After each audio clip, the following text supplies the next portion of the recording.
It's what you're doing, making me feel like I'm falling.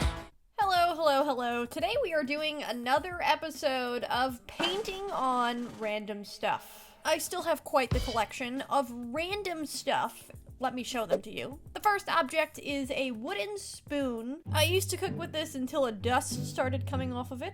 Don't want to eat that. I also have this wooden cube. I painted a wooden cube in a previous video and used this as the thumbnail.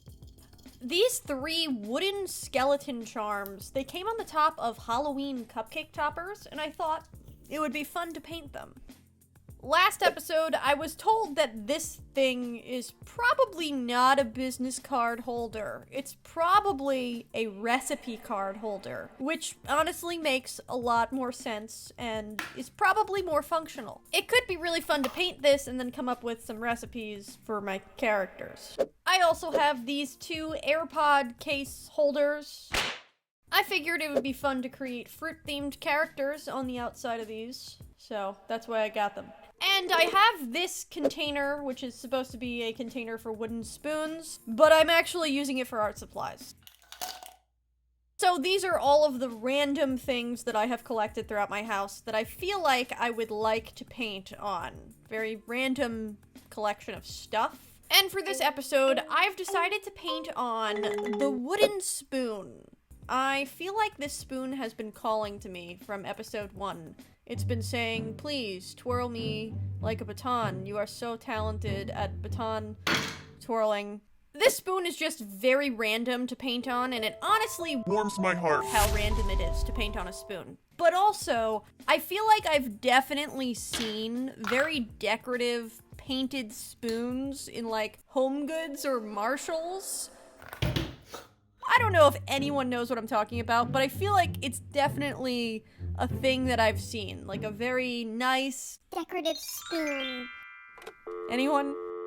The first thing I'm doing is painting my wooden spoon with a nice white base coat. You'll notice there are several holes, 3 holes, in the wooden spoon, and that was quite annoying to paint through, but I persisted. I am such a fighter. No, I have not bought myself gesso yet, but I promise gesso is on my horizons. I feel like I'll definitely buy some within the next year.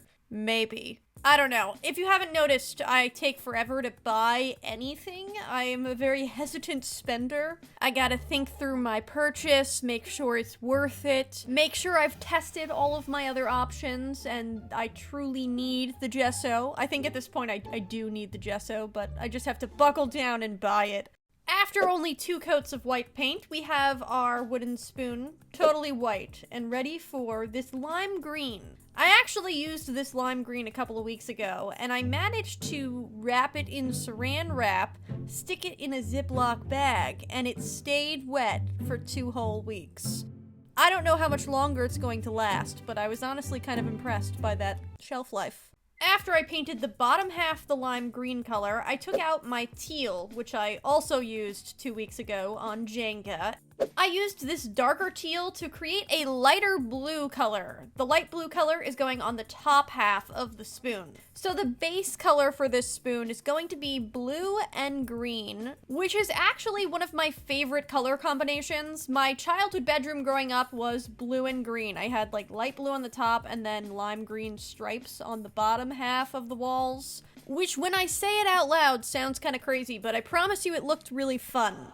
I'm taking out my white color and I'm creating some little tiny clouds on the top part of the sky. The idea here is that I'm creating a sky with a lot of clouds on the top, and then there will be grass on the bottom that I'll get to in a second.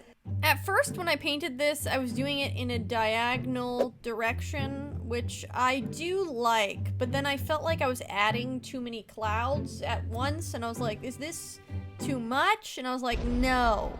We just need more colors. So I took a pale yellow and added it to the bottom side of the clouds. I kept adding different clouds until I was happy with it, and then I decided, you know what, it's time to move on to the grass.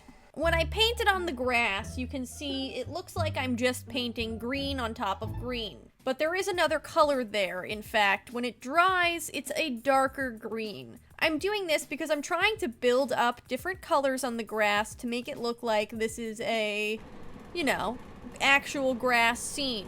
And even though it does look like I'm painting with the same color right now, I promise you that this is a darker green. It's different.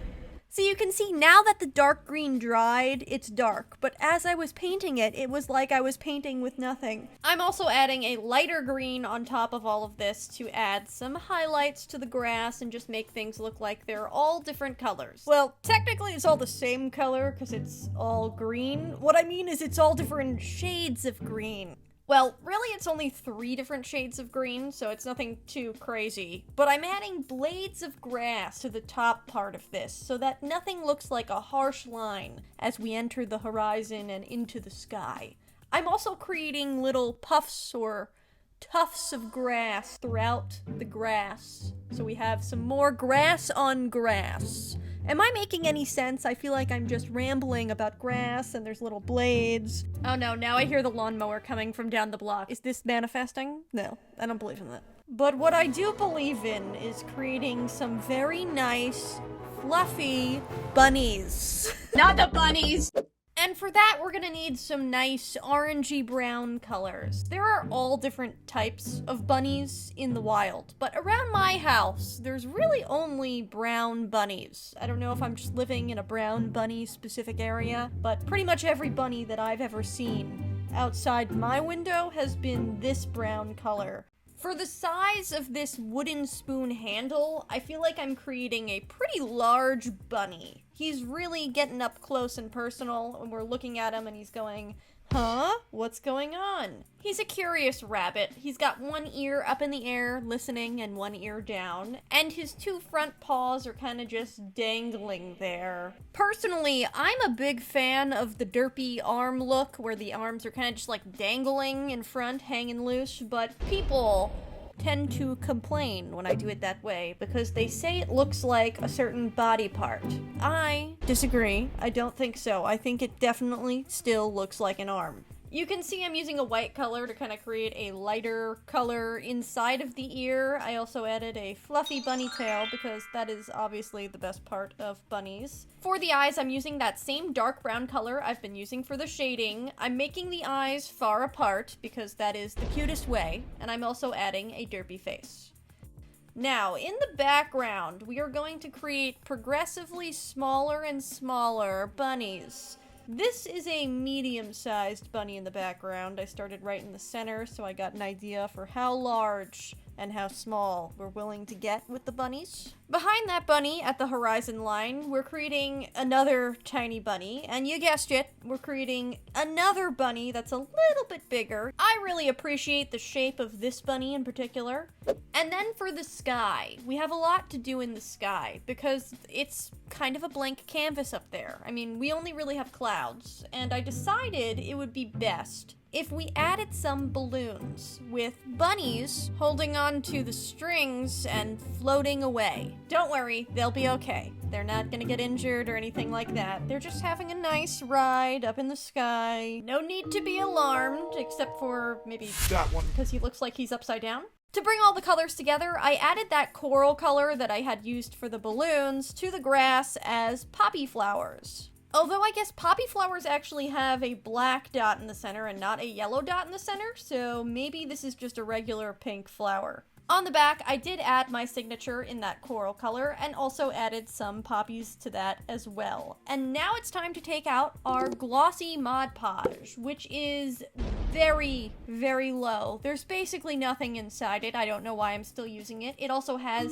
chunks of things because it's pretty much drying out. There's a good example of a nice boogie I had to pick. Yeah, alright, I'll stop being gross. And here we have the side-by-side before and after of a plain wooden spoon on top. I guess it's not side-by-side, it's top and bottom. This new and improved bunny spoon is great for baton twirling. then we can make some nice bunny soup. Things just got dark. Obviously, this big bunny up front is super cute, but all the little ones are also adorable. I had so much fun doing this. I know it's so random to paint on a wooden spoon, but it was definitely an interesting topic. If you want to see me paint on other things, I have a playlist linked in one of these 2 boxes. Thank you guys so much for watching, and I'll see you next week for another video. Bye!